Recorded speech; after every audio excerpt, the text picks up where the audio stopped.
Hi, my name is Drew Larson. I'm the founder and the CEO here at Leaders Beverage.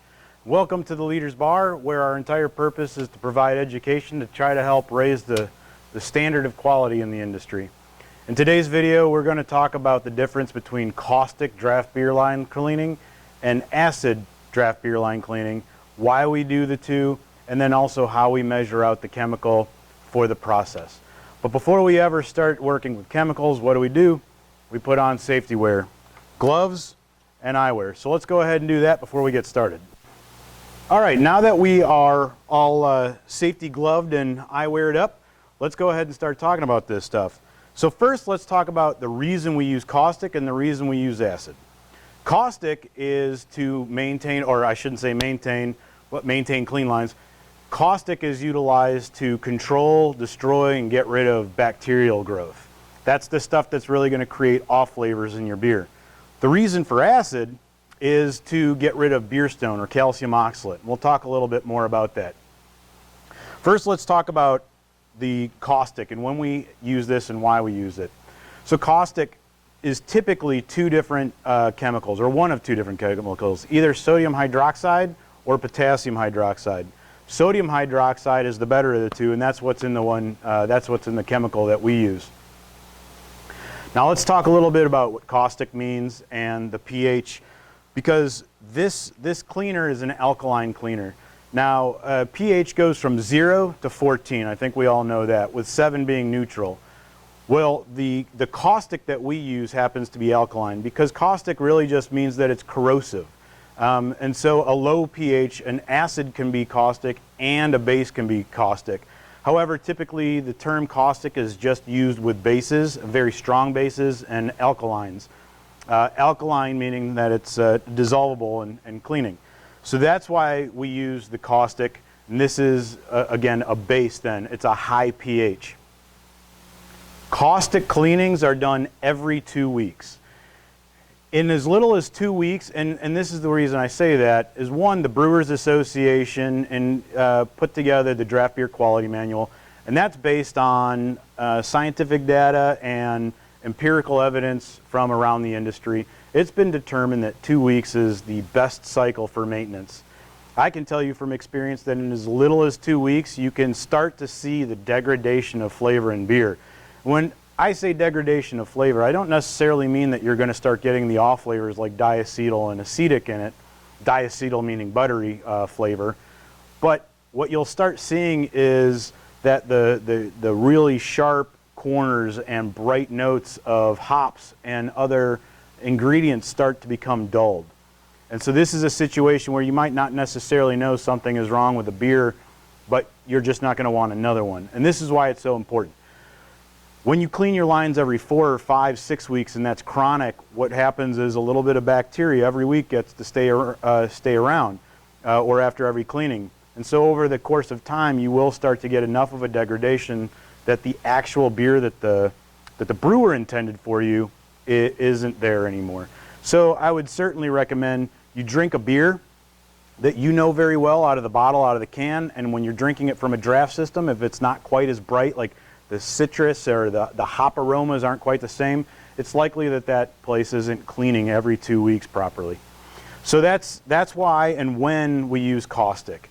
Now, if it gets bad enough, and it's every 6 weeks, or now it's 8 weeks, and the cleaning isn't done with a good chemical, or it's not being circulated, or it's not being soaked long enough on static, what happens is you start to get some off flavors. Off flavors like diacetyl, which is very much like movie theater butter popcorn, and acetic, which is like a lactic acid kind of flavor. And you'll often get both of those.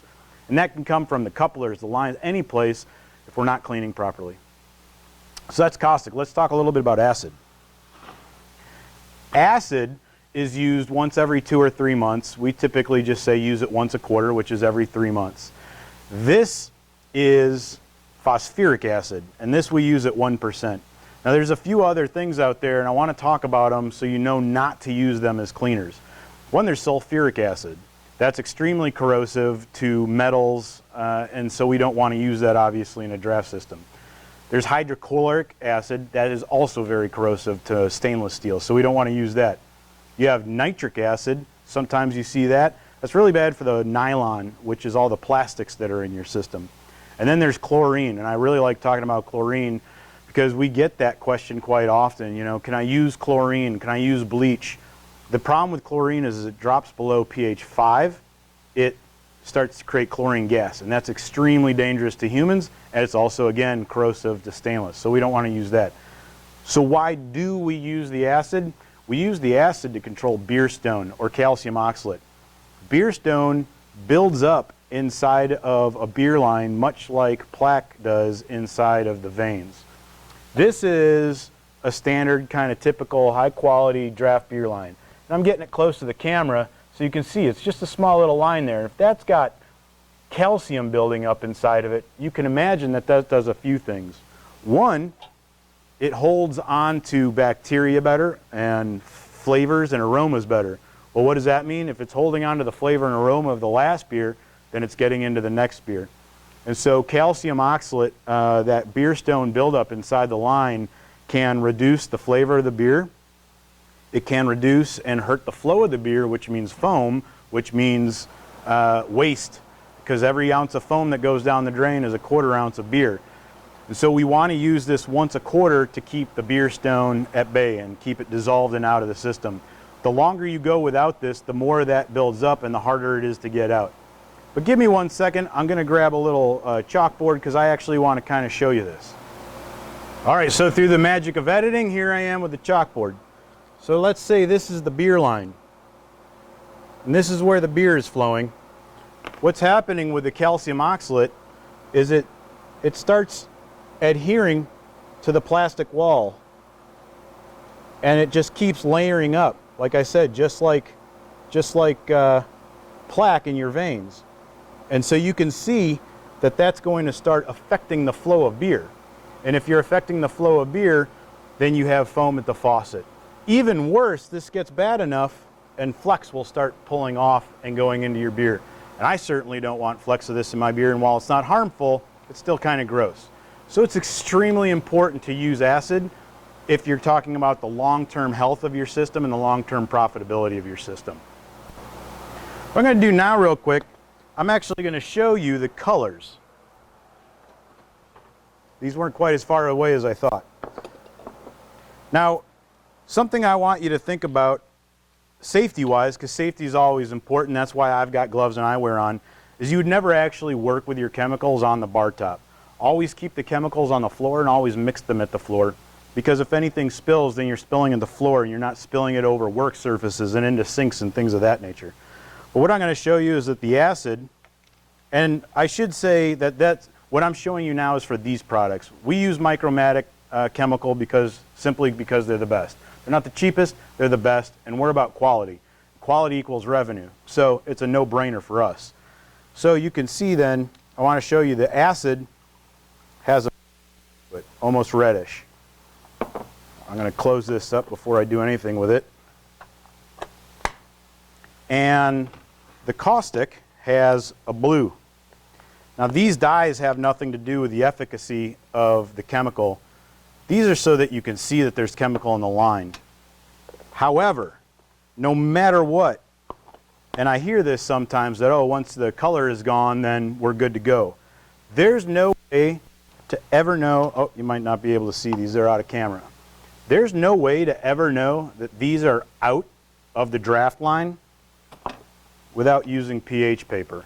pH paper is cheap and easy to use. You just rip off a little piece and you can see on there's a color chart. And what you do is you tear off a little piece, you dip it in the rinsing water, and then you check it against pH 7. And that pH 7 is telling you that all of the chemical is out of the line. It's not necessarily so much about pH, because pH and the corrosiveness of the chemicals are only loosely related. They're a little bit different. And so it's important to use pH paper because it's absolutely the only way to know that there's no chemical left in the line. Now I'm going to slowly put these into the sink. They're going to get dumped out, and these are going straight into a dishwasher because I won't trust these glasses until after they've been thoroughly cleaned. Now here's something else I want to show you, and this is one of the reasons what we clean like this. Take a look at these two jumpers. These are the beer jumpers that connect to the coupler or the tap on the keg that go up to the wall. Which one of these would you like your beer to pour through? This one or this one? Now I've heard some people say this looks seasoned, so that's what they want. But I'm thinking that you want your beer pouring through this nice, beautiful, clear line. This is built up with all that calcium oxalate. And so even if it was bacterially clean, you can see that that's still going to pull up and hold on to flavors and aromas.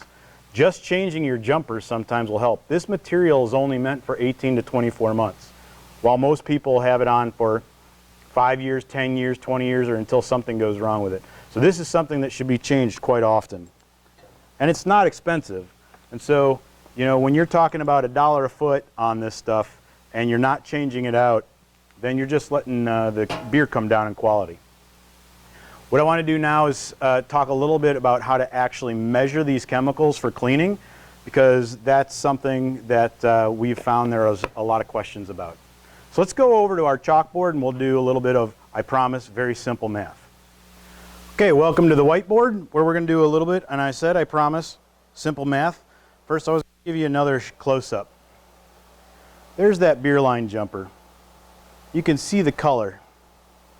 And this just, it soaks up flavors and aromas over time. Now you tell me which one that you want your beer to pour through. This material should be changed again, like I said, every 18 months to 24 months. It really depends on how well the lines are being cleaned. But because this is a porous material, it's flexible, it's porous, it soaks up beer stone and flavors in a way that you just can't get rid of.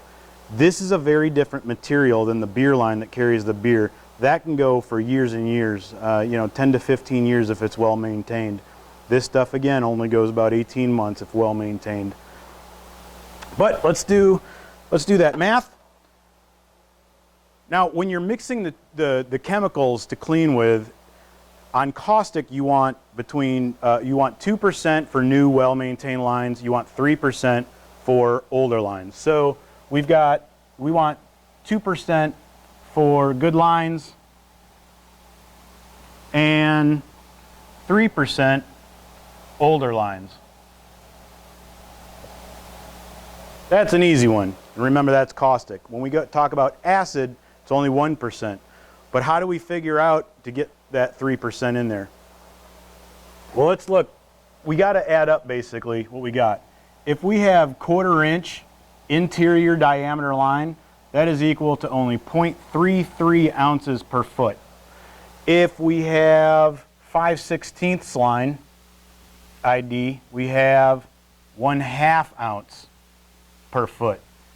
If you can't read this on the video, I will post it below, down there.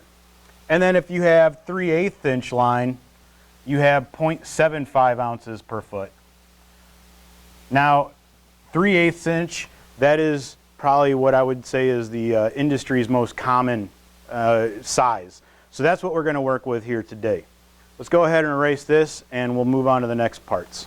So let's pretend we have a draft system that has 8 lines that are 50 feet from the cooler to the draft system. We have 50 feet then times 0.75 ounces.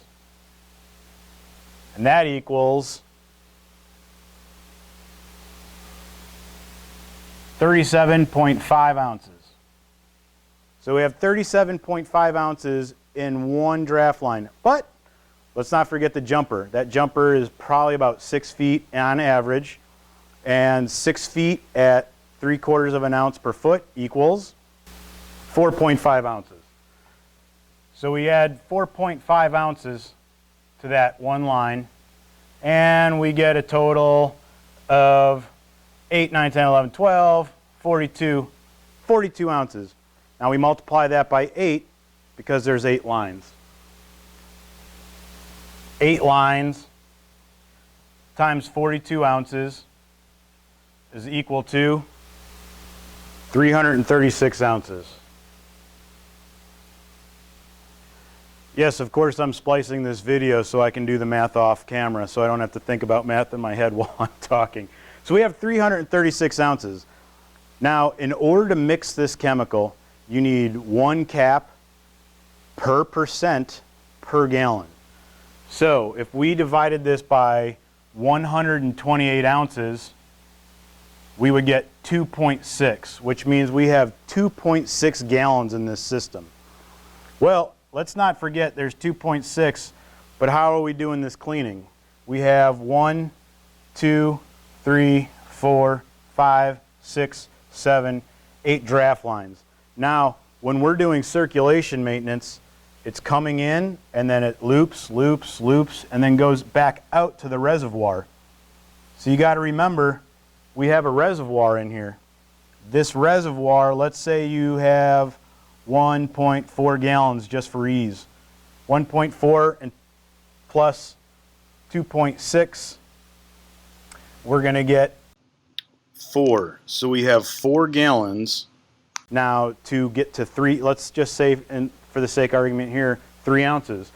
So if I need 1 cap for 1% in 1 gallon, that means 1 gallon needs 3 caps for 3%.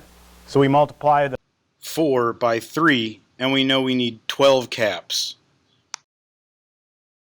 Now, if you're like us, we have accounts that are very large, and we have we mix big vats of this at once. And so, you know, pouring 1 cap, 2 caps, 3 caps, 4 caps, that can be time. And so we also happen to know that 12 caps, and I'm going to show you a cap, is, hold on, let me erase this. 1 cap is equal to 3.3 ounces. Or for ease sake, let's just say 3.5. So we multiply 3.5 times 12. We now know how many ounces that we have to use, so we can actually use a larger measuring cup. What did I mean by caps, though? Let me show you this. This is the cap that's on top of the Micromatic bottles. It's a standard cap. This cap, if you filled it to the very rim, would be 4 ounces. And it's really hard to see, but there's kind of a lip right here, and that lip is what grabs onto the bottle. At the bottom of that lip, you're right at that 3.5 ounces, which is great because, honestly, trying to fill a dangerous chemical or a caustic chemical, it's not dangerous when you know how to use it, all the way to the top, that would be difficult to pour. So you're really filling it to just under the lip, and that's going to get you where you need. And magically, we're back at the liter's bar. I want to reiterate the importance of draft line cleaning. It's extremely important to be doing your caustic cleaning every 2 weeks. That's what's going to keep the off flavors out and the bacteria at bay. Remember, the goal of line cleaning is to keep clean lines clean.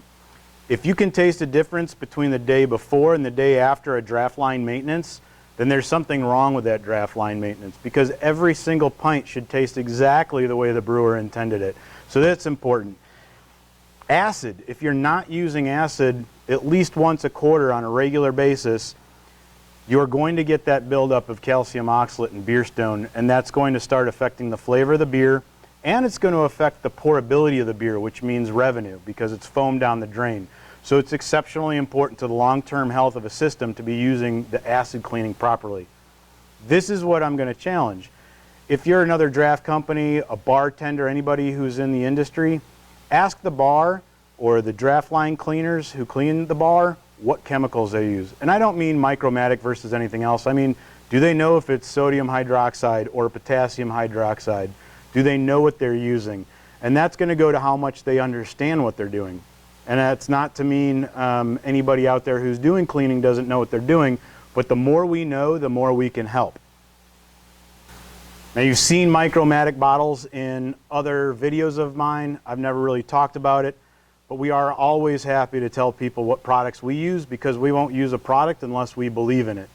We don't make our decisions based on cost. We make our decisions based on quality, and they don't pay us to say that.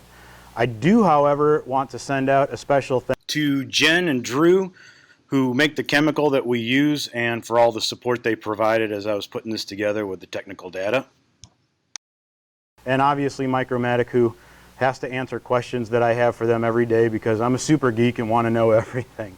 So thanks to everybody who's provided me learning to know what I'm doing more, and hopefully I was able to get that out to you and that you found this video useful. If you have any questions, please post them below. If you found this useful, please hit the subscribe button, and don't be afraid to get a hold of us if you have a question. So, you know, as we say here, our passion is your next drink. Thanks so much. Have a great day.